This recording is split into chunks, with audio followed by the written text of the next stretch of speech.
Buenas tardes, hermanos. Sean bienvenidos en este tiempo, Señor, donde podemos adorar y bendecir a nuestro Señor. Vamos a comenzar el culto de este domingo, dando gracias a Dios con una oración. Padre bendito, Dios y Señor Todopoderoso, en esta mañana te alabamos y te bendecimos y te damos gracias, Padre Santo, porque nos permites estar aquí contigo, Señor, dándote gracias, Señor, por este tiempo, Señor, donde podemos poner este culto. Queremos, Señor, que llegue a ti con olor fragante, pidiendo, Señor, por nuestros hermanos en la fe, por aquellos que están enfermos, Señor, por sus familias, Padre Santo, que tú seas con ellos. Todo esto lo ponemos en tus manos a través de tu Hijo amado, Cristo Jesús. Ahora, hermanos, les invito también a abrir sus Biblias y buscar la lectura bíblica de este domingo, que se encuentra en el Salmo número 8. Si ya lo tenemos, hermanos, la palabra del Señor dice: Oh Jehová, Señor nuestro, cuál glorioso es tu nombre en toda la tierra. Has puesto tu gloria sobre los cielos, de la boca de los niños y de los que maman fundaste y la fortaleza, y a causa de tus enemigos, para hacer callar al enemigo y al vengativo. Cuando veo tus cielos, obra de tus dedos, la luna y las estrellas que tú formaste, digo, ¿qué es el hombre para que tenga de él memoria? ¿Y el hijo del hombre para que lo visites? Le has hecho poco menor que los ángeles, y lo coronaste de gloria y de honra, lo hiciste señorial sobre las obras de tus manos.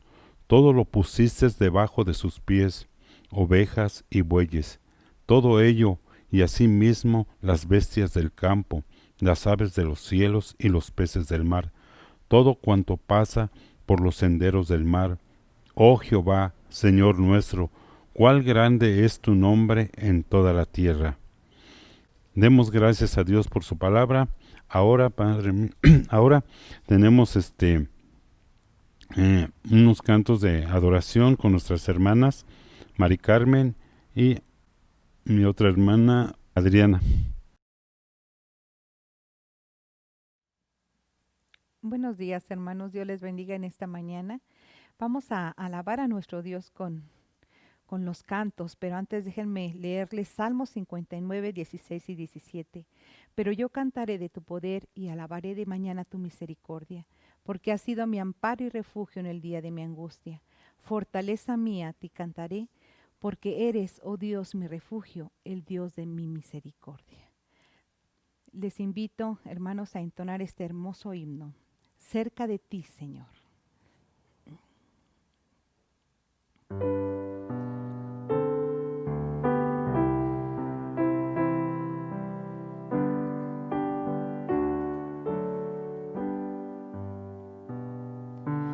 Cerca de ti, Señor, quiero morar. Tu grande y tierno amor quiero gozar. Llena mi pobre ser, limpia mi corazón. Hazme tu rostro ver en comunión.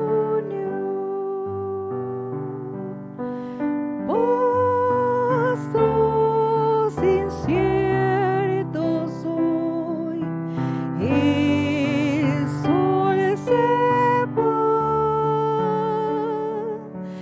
mas si contigo estoy, no temo ya. Himnos de gratitud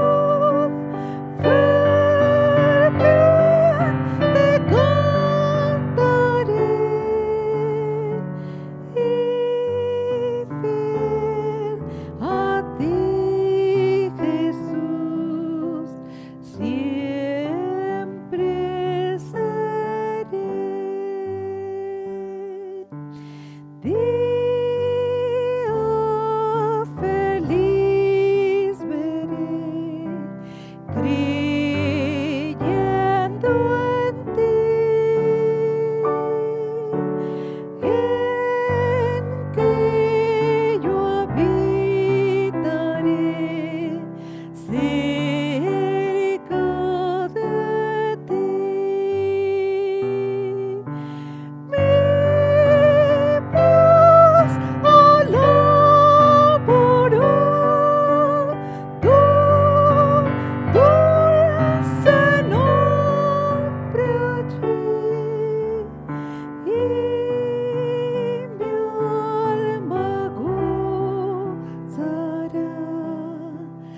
cerca de ti.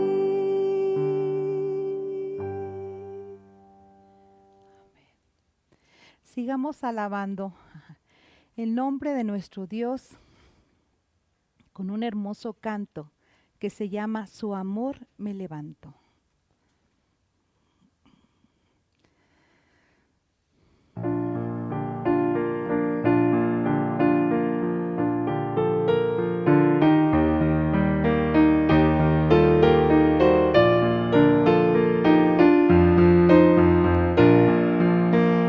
Lejos de mi dulce hogar, vagaba yo sin Dios, a través de tierra y mar, sin esperanza y paz. Mas el tierno Salvador, viéndome en aflicción, por su infinito amor me levantó. Su grande amor me levantó de densa oscuridad, me libertó. Su grande amor me levantó de densa oscuridad, me libertó. Todo entrego a mi Jesús, siempre le seguiré. He tomado ya la cruz y al mundo atrás dejé. Tan excelso y grande amor requiere la canción y el servicio fiel de cada corazón. Su grande amor me levantó de densa oscuridad, me libertó. Su grande amor me levantó de densa oscuridad, me libertó. Ven a él, oh pecador, no te rechazará. Con ternura el buen pastor hoy te recibirá. Tus pecados borrará, gozo tendrás sin par. Gracia y fuerza te dará para triunfar. Su grande amor me levantó de densa oscuridad, me libertó. Su grande amor me levantó de densa oscuridad, me libertó.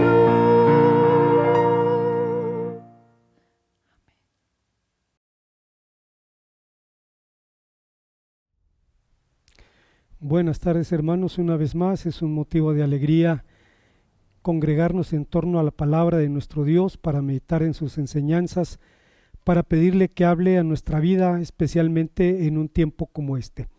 Voy a invitarles, por favor, que abramos nuestras Biblias en el Salmo número 13,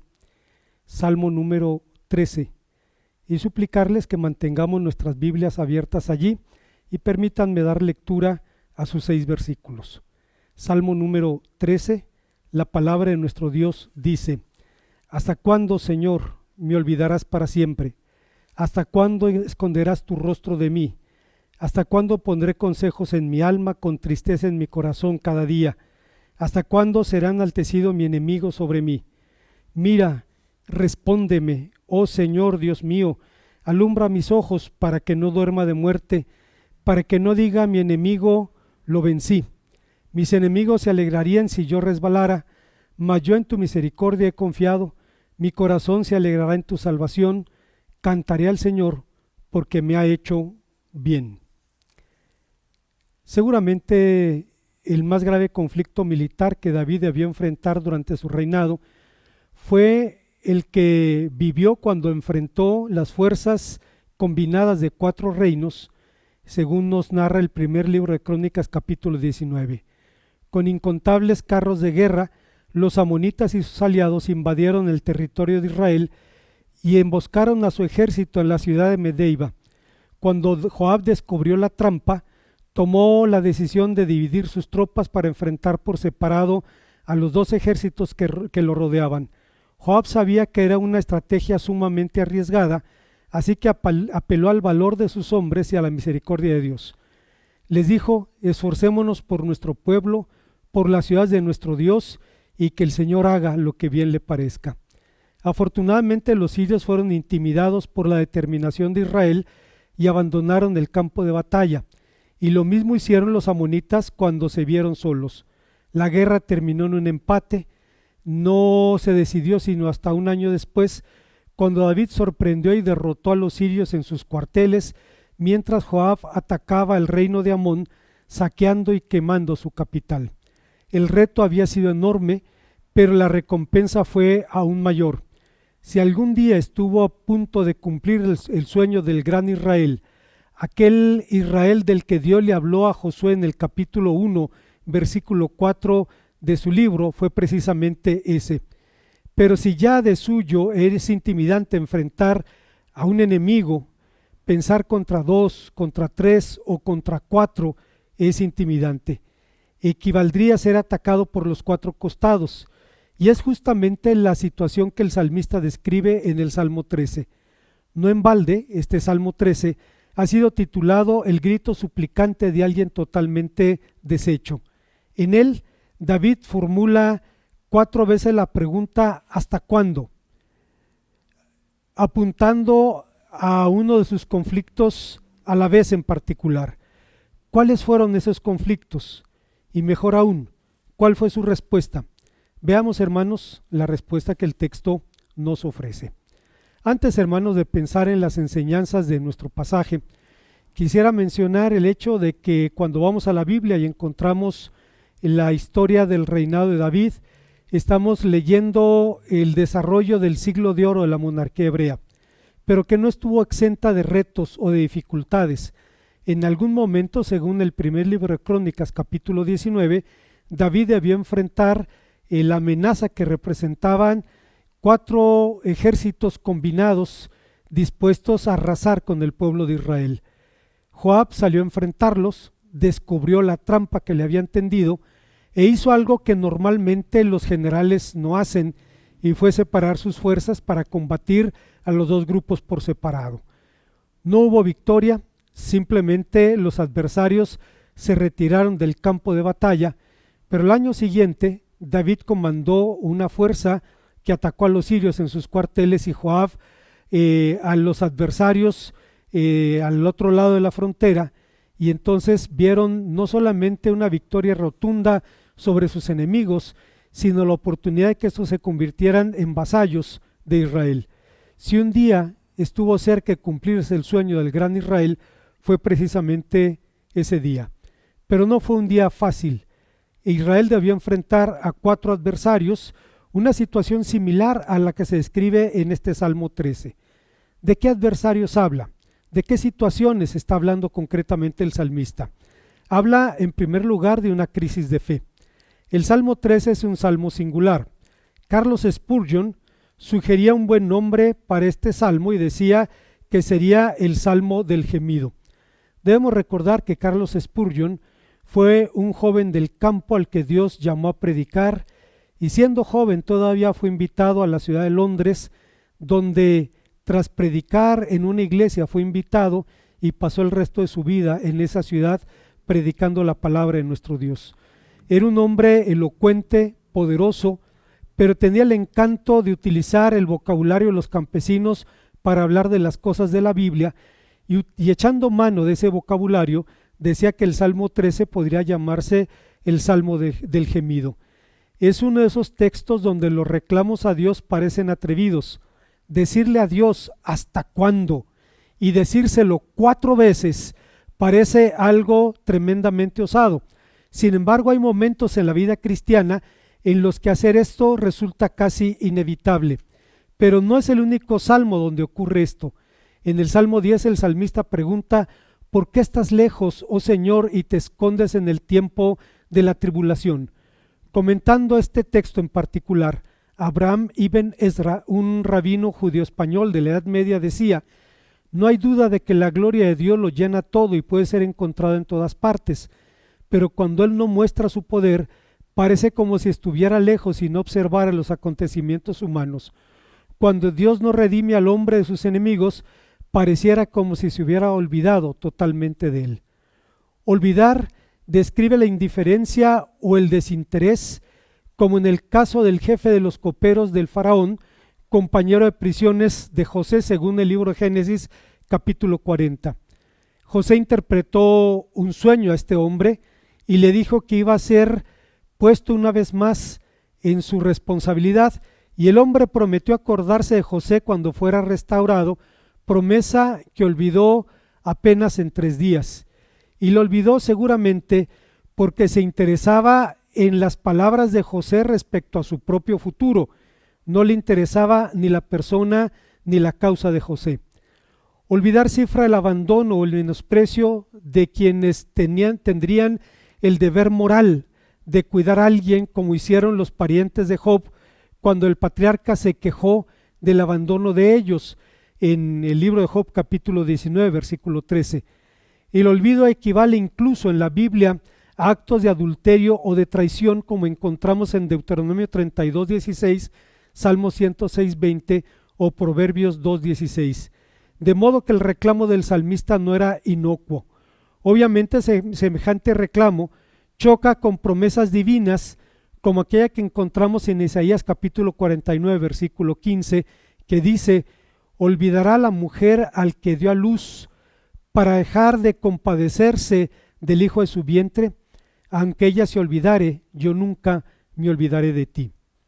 En esta semana estaba viendo algunos documentales sobre la Guerra Civil Española y sobre el testimonio de algunos de los niños que llegaron a México como refugiados bajo la protección del gobierno mexicano del general Lázaro Cárdenas. Cuando la República fue derrotada, más de 20,000 refugiados españoles vinieron a nuestro país, y entre ellos muchos niños que tenían padres, pero al final buscaban un futuro mejor para ellos en México. Pero cada uno de ellos reaccionó de manera diferente a la experiencia. Uno de ellos decía que no podía sentir el amor que su madre le prodigaba en las cartas, y cuando habló con ella no pudo identificarse emocionalmente con ella porque tenía un hondo resentimiento en el fondo de su corazón por sentirse abandonado.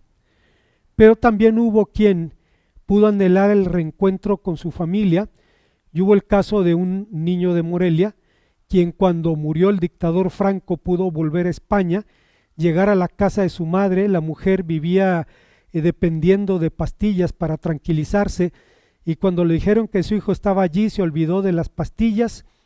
Cuando lo vio, siendo ya un hombre adulto, toda la familia se retiró y los dejaron solos, y este hombre decía: y allí me derrumbé.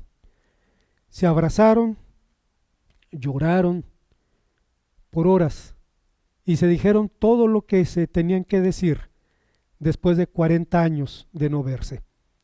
Olvidar es algo duro. Aun cuando hay una promesa divina en donde Dios dice que si una madre fuera capaz de olvidarse del hijo que engendró, Dios nunca se olvidará de nosotros. De modo que es inevitable preguntarnos cuál es el origen de la sensación de la ausencia divina en tiempos de crisis. Al caminar con Dios tarde o temprano, de forma inexorable, los creyentes vamos a experimentar en algún momento la sensación de su ausencia, la impresión de que Dios esconde su rostro en el tiempo de adversidad. Hemos dicho en otras ocasiones que los sabios de Israel tienen un nombre para esta sensación. Le llaman Haster Panim, que significa el ocultamiento del rostro, y existen leyendas y tradiciones rabínicas que tratan de explicar este fenómeno. Martin Buber, un teólogo judío del siglo pasado, contaba una leyenda muy interesante. Decía que Rabí Rafael de Bershad contaba que el primer día de la fiesta de las luces expresó en son de queja a Rabí Pinhas, su maestro, que en la adversidad es muy difícil mantener intacta la confianza en la providencia divina. ¿Qué debe hacer el hombre en ese caso para fortalecer su fe? Rabí Pinhas le respondió: él deja de esconderse cuando tú sabes que se esconde. Esta leyenda confirma lo que entiende también la experiencia cristiana, que en los tiempos difíciles es necesario hacer cambios de enfoque para ver con mayor claridad la presencia de Dios y su obra en nuestro entorno. En su momento David lo entendió, razón por la cual dijo al Señor: alumbra mis ojos para que no duerman de muerte. Y obviamente Dios alumbró sus ojos y el salmista nos dejó este salmo. Hay una segunda enseñanza que encontramos en este pasaje. El salmista habla de una situación de adversidad, habla de un tiempo de crisis, y un segundo adversario que tenía que enfrentar era una crisis de subsistencia. David formula un segundo cuestionamiento: ¿hasta cuándo esconderás tu rostro de mí? En el Salmo 104:29, esconder el rostro significa abandonar o privar a alguien del sustento. Hablando de la providencia de Dios sobre sus criaturas, el salmista decía en este pasaje, Salmo 104, todos ellos esperan en ti para que les des su comida a su tiempo, les das y recogen, abres tu mano y se sacian de bien, escondes tu rostro y se turban, quitas el hálito y dejan de ser. Si bien el salmista no explica las circunstancias en las que se escribieron estas palabras, no obstante algunos intérpretes sugieren que el salmo fue escrito en el tiempo en el que David decidió salir de cacería y decidió que Saúl salió de cacería y decidió que David iba a ser su presa. Así es que David solo pudo librarse de la muerte mediante infatigable vigilancia y resistencia. Al huir de Saúl, David inició una precaria vida errante. En la ciudad de Nob tuvo que convencer al sacerdote Ahimelech que le diera 5 panes sagrados y la espada de Goliat, el única arma disponible del lugar, para iniciar con tan limitados recursos su lucha por la supervivencia. Tuvo que esconder a su parentela en la tierra de Moab. Durante la Revolución Mexicana, el general Francisco Villa tomó a sus padres y a sus hermanos y los envió a La Habana, lugar donde se refugiaron hasta que finalmente pudieron regresar a un lugar más seguro. David tuvo que enviar a sus padres a Moab, tuvo que ocultarse de sus antiguos enemigos, con sus antiguos enemigos los filisteos, e incluso tuvo que fingirse loco para huir de la venganza de ellos. Con el tiempo, hombres afligidos y endeudados, amargados de espíritu, dice la Biblia, se convirtieron en sus seguidores. Esto parecía mejorar la suerte de David, pero en la medida en que aumentaban sus seguidores, aumentaban también sus problemas. Uno de los deberes más elementales de un comandante es dar provisiones a sus hombres. Así es que de pronto David se encontró con el problema de dar desayuno, comida y cena a 600 bocas, y sus pasos lo llevaron al desierto de Parán, y suponiendo que su presencia sería valorada en la región por funcionar como una especie de border patrol, David envió una petición a un rico hacendado llamado Nabal. Dicha petición fue formulada por algunos jóvenes que David envió de manera muy humilde. Hallen gracia estos jóvenes ante tus ojos, porque hemos venido un buen día. Te ruego que des lo que tuvieres a tu mano a tus siervos y a tu hijo David. La respuesta de Nabal estuvo a la altura de su carácter, a la altura de su nombre. Nabal significa necio, y de forma temeraria respondió: ¿quién es David y quién es el hijo de Isaí? Hoy en día muchos esclavos escapan de sus siervos. Voy a darle mi pan, mi carne, mi agua que he preparado para mis esquiladores, a dársela a hombres que no sé de dónde son. Semejante respuesta desencadenó la ira de David, y a la cabeza de 400 hombres se dispuso a cobrar venganza por propia mano. Afortunadamente la sabia Abigail se le interpuso en el camino, evitando la catástrofe. Volviendo a nuestro texto, la Nueva Biblia al Día traduce el versículo que estamos considerando: ¿hasta cuándo vas a estar apartando mi vista cuando padezco necesidad? Lo que demuestra que las necesidades de la vida diaria, el sustento, la certidumbre frente al futuro, la incertidumbre frente al futuro, son algunos de los mayores motivos de angustia para los seres humanos, cosa que el Señor Jesucristo sabía, pues en el Sermón del Monte incluyó un pensamiento al respecto. Formuló varias preguntas: ¿qué comeremos, qué beberemos, qué vestiremos? Y dice: no tengan el mal hábito de afanarse. Y lo hizo porque el afán define un estado de ansiosa preocupación, incluso de distracción, que divide la mente y el ánimo y hace vulnerable al hombre a los desaciertos. En suma, David vivía la realidad descrita por Martín Lutero, que decía: la esperanza misma desespera, y sin embargo la desesperación da principio a la esperanza. Fue justamente la suma de sus carencias lo que llevó al salmista a ver la mano de Dios en su vida y declarar: mas yo en tu misericordia he confiado, mi corazón se alegrará en tu salvación. Hay una tercera crisis, un tercer enemigo que David enfrentaba, y era una crisis emocional. El salmista dice: ¿hasta cuándo pondré consejos en mi alma, con tristeza en mi corazón cada día? Ahora el campo de batalla es el interior del salmista, es su alma, es su corazón. Poner consejos en el alma describe el titubeo, la vacilación que no ve respuestas a sus angustias.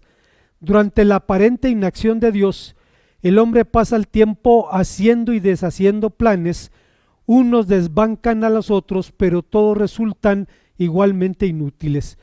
Por ese motivo, Santiago dice que el hombre de doble ánimo es inconstante en todo su camino, y que el hombre atormentado por la falta de fe es como la onda del mar que es arrastrada por el viento y echada de una parte para la otra.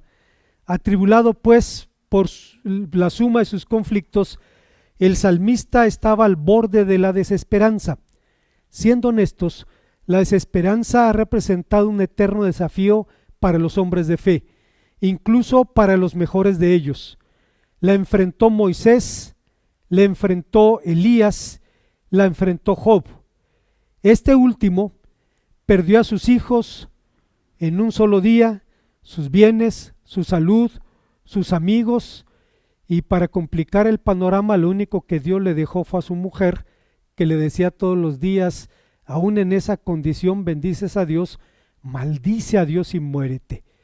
Entró en crisis con Dios y se vio rodeado de calamidades incontables. Al iniciar su terrible prueba, Job glorificó a Dios con una de las palabras más hermosas que encontramos en este libro: desnudo salí del vientre de mi madre, desnudo volveré allá. El Señor dio, el Señor quitó, sea el nombre del Señor bendito.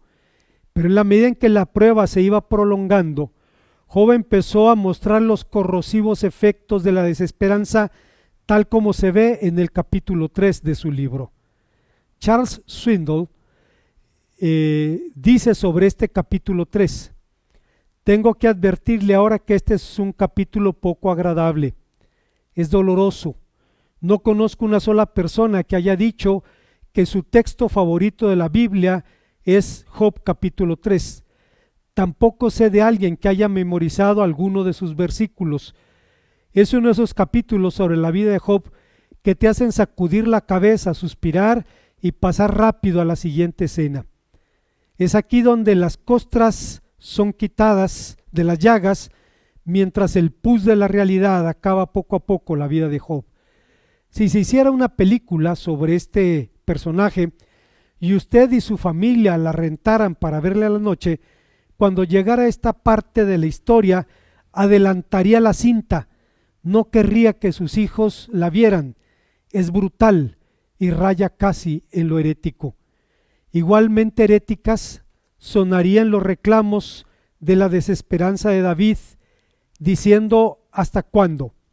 Esta es la razón por la cual en el pasado tantos pensadores cristianos abordaron el tema de la desesperanza. Tomás Aquino lo veía incluso como un pecado sumamente grave, porque atenta contra la fe, la esperanza y el amor, que son las columnas de la vida cristiana. Nos toca en lo más profundo de nuestro corazón, en ese núcleo interior donde nacen nuestros deseos y nuestras acciones. Nos paraliza, nos impide trabajar para mejorar, nos aparta de la misericordia y ahoga la posibilidad de la conversión. Si tuviéramos un sistema inmunológico en el alma, la desesperanza sería el síndrome de inmunodeficiencia adquirida, porque es un ataque contra el primer mandamiento que pretende desplazar a Dios del lugar que le pertenece para entregárselo a cualquier persona o cosa, o lo que es peor, a la ausencia de cualquier persona o cosa. En el fondo, la desesperanza puede ser también el llanto con lágrimas o sin ellas de un orgullo herido, la actitud de quien siente que si no consigue lo que quiere, entonces simplemente la vida no tiene sentido. Hay una cuarta y última enseñanza en nuestro pasaje. El texto nos habla de una crisis más que el salmista enfrentó, y fue una crisis de relaciones. David clama por su salvación de manos de sus enemigos. Como bien se ha dicho, las Sagradas Escrituras retratan las realidades decisivas que entretejen la vida humana, y por ello no pueden faltar en los testimonios de la Biblia la penosa realidad de la enemistad. En la Biblia el ejército de los enemigos tiene 3 escuadrones: los enemigos del pueblo, los enemigos de Dios y los enemigos personales. Si, como se ha sugerido, el contexto de este salmo es el tiempo en que David se autoexilió para escapar de las manos de Saúl, sus enemigos serían entonces el rey Saúl y sus colaboradores, personajes sombríos como Doeg edomita, que actuaban como perros de presa tras de David, haciendo de su persecución derramamientos de sangre inocente, situación a la que ahora se llama con un eufemismo, se les suele llamar víctimas colaterales. Fue lo que ocurrió con los sacerdotes de la ciudad de Nob. Doeg informó al rey que David había recibido provisiones de los sacerdotes allí. Las provisiones eran 5 panes duros, que había recibido armamento, una espada, y que habían consultado al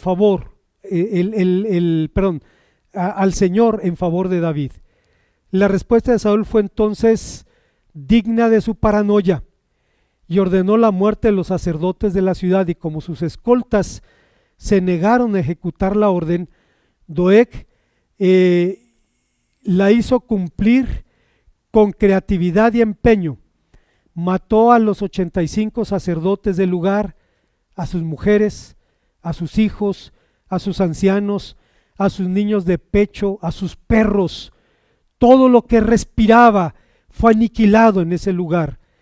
Un solo hombre sobrevivió, Abiatar, quien huyó para refugiarse con Saúl, y David tuvo que decirle: yo he ocasionado la muerte de toda la casa de tu padre. Le dijo lo que Lutero a Tetzel, el vendedor de indulgencias, cuando fue a dar a la cárcel, y cuando la Iglesia Católica lo culpó de hacer lo que lo mandaron a hacer, vender indulgencias. Cuando se desencadenó la Reforma, su vendedor estrella fue a parar a la cárcel culpado de todos los males, y Lutero le escribió una carta y le dijo: no te preocupes, Juan, el niño es de otro. Los responsables de este problema son otros, y eran precisamente los que traficaban con la gracia de Dios. De forma sintomática, en la Biblia hebraica existen no menos de 8 nombres para describir a los enemigos, y no es casualidad que esos nombres se usen principalmente en el libro de los Salmos. Los Salmos, como sabemos, figuran nuestros sentimientos, expresan nuestros temores, curan nuestros dolores, celebran nuestros motivos de gozo, las razones de nuestro amor, y proclaman también los fundamentos de nuestra fe y de nuestra esperanza. En los Salmos, la plaga contra la cual se eleva el alarido más profundo son los enemigos personales, mayor que el que se eleva contra la enfermedad y las miserias de la vida. Martin Lloyd-Jones escribió un comentario al libro de los Salmos, y él dice que algo que nos edifica y nos sorprende de los salmistas era su sinceridad. Nunca pensaron vivir en la cumbre de la montaña, jamás dijeron estar en los cuernos de la luna. Eran hombres que estaban abatidos y lo confesaban. Eran hombres que estaban temerosos y lo reconocían. ¿Y cuántos hombres en los miles de años que han sucedido después nos hemos gozado al identificarnos con las palabras de los salmistas? ¿Qué verdadero creyente no ha mojado con sus lágrimas las páginas del libro de los Salmos? En los Salmos, los enemigos personales son como leones que acechan desde sus escondrijos, fieras que desgarran a sus víctimas, arqueros que disparan desde lo oculto, malvados que arman trampas y cavan hoyos contra el inocente. Más aún, a David no le angustiaba solo ser motivo de la alegría blanco de sus enemigos, sino ser motivo de la alegría de ellos, razón por la cual en el Salmo 30, versículo 1 dice: te glorificaré, Señor, porque me has exaltado y no permitiste que mis enemigos se alegraran sobre mí. Carlos Spurgeon diría sobre este texto que la gracia nos ha sacado del foso del infierno, de la zanja del pecado, del pantano del abatimiento, del lecho de la enfermedad, de la esclavitud y dudas y temores. No tenemos cánticos que ofrecer por todo esto. ¿Hasta dónde nos ha ensalzado nuestro Dios? Nos ha ensalzado al lugar de hijos para adoptarnos como parte de su familia. Nos ha ensalzado en unión con Cristo para estar junto a Él. Nos ha ensalzado a una unión con Cristo para estar en lugares celestiales. Ensalzad el nombre de nuestro Dios, porque Él nos ha levantado por encima de las estrellas. Por lo anterior, el salmista tuvo que concluir su plegaria con una poderosa confesión de fe. Mas yo en tu misericordia he confiado, mi corazón se alegrará en tu salvación, cantaré al Señor, porque me ha hecho el bien. Debo decir que este salmo es un tanto excepcional, porque la conclusión está al final. Sonará raro, pero en los salmos encontramos que generalmente la conclusión está al principio. Hace una declaración del salmista y luego explica las razones de su angustia y de su consuelo. En este caso, después de cuestionar a Dios y preguntarle 4 veces hasta cuándo, termina declarando su confesión de fe. Mas yo en tu misericordia he confiado, mi corazón se alegrará en tu salvación, cantad al Señor, porque me ha hecho bien. Como conclusión, existe un proverbio latino que reza: divide et vinces, divide y vencerás. Este proverbio ha sido atribuido a personajes tan dispares como Julio César, Napoleón, Nicolás Maquiavelo, etc. Es discutible si alguno de ellos lo acuñara realmente, pero lo que está fuera de toda discusión es que ellos lo entendían y lo usaron porque sabían que es un principio que funciona muy bien. En matemáticas y en las ciencias de la computación, por ejemplo, es la base del método algorítmico que se emplea para resolver problemas difíciles, dividiéndolos en partes más simples, tantas veces como sea necesario, hasta resolverlas y encontrar una solución al gran problema. En el campo de la predicación cristiana, don Alejandro Treviño decía que las reglas de la homilética son 3. La primera es divida su asunto, la segunda es divida su asunto y la tercera es divida su asunto.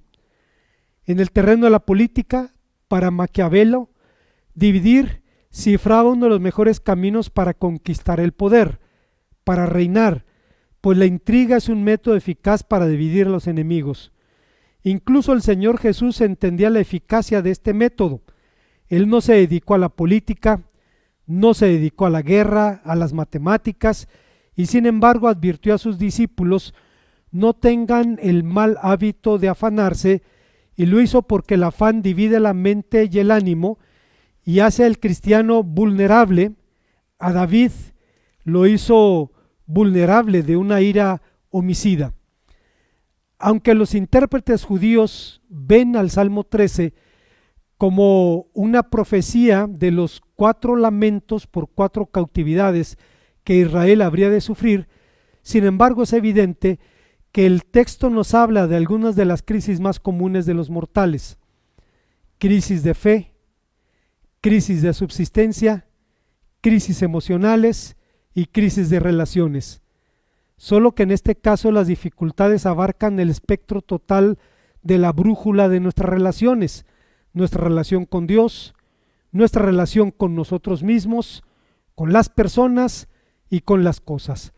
Resulta pues extraño que un salmo tan intenso, tan agónico, parezca perderse en las páginas del Salterio sin mayor atención. Pero la escuela del sufrimiento es así, funciona en la soledad y en el silencio.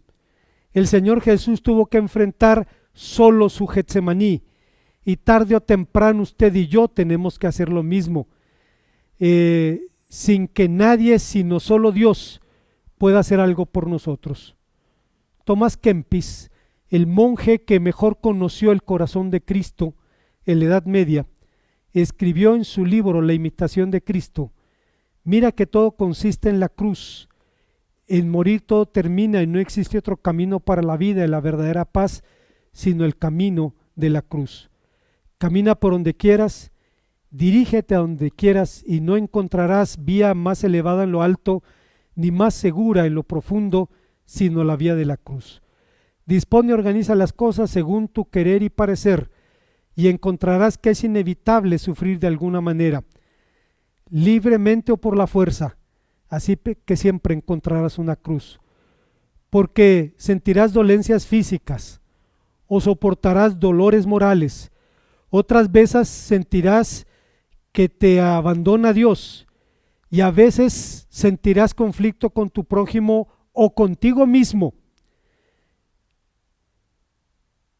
y tendrás que pasar por esto, y encontrarás que no hay otro alivio ni remedio o descanso sino soportar todo lo que Dios quiere. Al final, hermanos, en un salmo tan intenso, David encontró respuesta a sus crisis volviendo a Dios, la fuente de su fe, de su confianza, de su alegría y de su salvación. De modo que estaba en lo cierto Orígenes de Alejandría cuando dijo: el cristiano acumula en su espíritu múltiples proyectos en tiempos de crisis, pero al final solo le queda uno: el proyecto de Dios. Es finalmente lo que el salmista hizo. Después de tiempo de crisis por los 4 costados, con Dios, consigo mismo, con el prójimo, con las cosas, David finalmente pudo encontrar que el único proyecto que le quedó fue precisamente el proyecto de Dios. Y puedo dejar, hermanos, un testimonio de la bondad y de la fidelidad de nuestro Dios. Vivimos tiempos difíciles en términos de salud pública, en términos económicos, en términos familiares. El confinamiento ha exacerbado la violencia intrafamiliar. Incluso personas que se dicen creyentes han sacado a la luz conductas y maneras de ser que estaban ocultas, pero cuando la familia está todo el tiempo junta, entonces salen a la luz y se convierten en crisis familiares. El futuro es incierto en términos humanos, y ante estas situaciones debemos recordar las palabras del salmista, quien se vio orillado a preguntarle a Dios 4 veces hasta cuándo, pero al final termina diciendo: mas yo en tu misericordia he confiado, mi corazón se alegrará por tu salvación, cantaré al Señor porque me ha hecho bien. Oremos a nuestro Dios. Gracias, Padre, te damos porque nos permites una vez más venir a tu palabra, encontrar en ella un testimonio de tu fidelidad en tiempos difíciles, tiempos como estos, en los que podemos enfrentar enemigos a los 4 costados, el desconsuelo, la desesperanza, el temor, la necesidad, pero a final de cuentas reconocer que tú estás en el control y llevarás las cosas al fin que te glorifican. Te bendecimos, Señor, por todo esto, en el nombre de Cristo. Amén.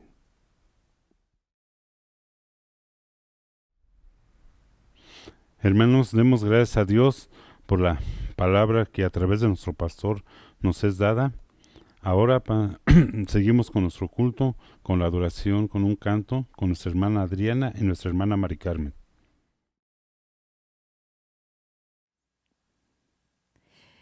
Les invito, hermanos, nuevamente a abrir sus himnarios y buscar el himno 205, la bondadosa invitación. En 2 Corintios 6:2 dice: en tiempo aceptable te he oído y en día de salvación te he socorrido. Alabemos al Señor con este hermoso himno.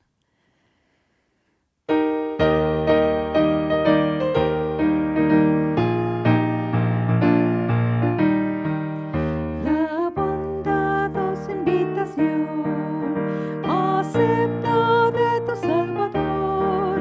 No cierres no tu corazón, oh sé salvo. Sí sé salvo, sí sé salvo. Vino el Señor y sé salvo. Tal vez un día ya la luz tus ojos no podrán mirar. Oh, ven amigo Jesús, yo sé salvo. Sí sé salvo, sí sé salvo. Vino el Señor y sé salvo. Con cuánto amor te llama, ven, el que por ti la cruz murió, por correr has de ser, oh sé salvo. Sí sé salvo, sí sé salvo.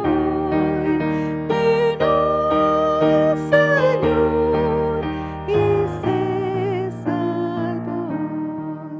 Jesús recibe al pecador que en fe le implora el perdón. Él te ofrece salvación, oh sé salvo. Sí sé salvo, sí sé salvo. Vino el Señor y sé salvo.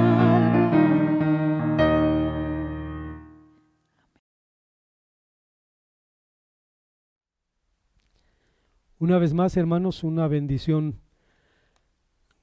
congregarnos en torno a la palabra de nuestro Dios para meditar en sus enseñanzas, para refugiarnos en sus promesas y confiar en que Dios sigue siendo el mismo ayer, hoy y por todos los siglos, y en sus benditas manos está segura nuestra vida, la vida de este país, la vida de este mundo también. Oremos a nuestro Dios. Gracias te damos una vez más, Padre, porque nos permites venir a tu palabra y encontrar palabras de aliento y de esperanza en ella.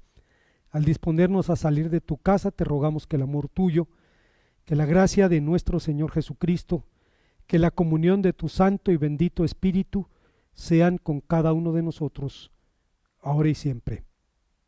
Amén. Dios nos bendiga, hermanos.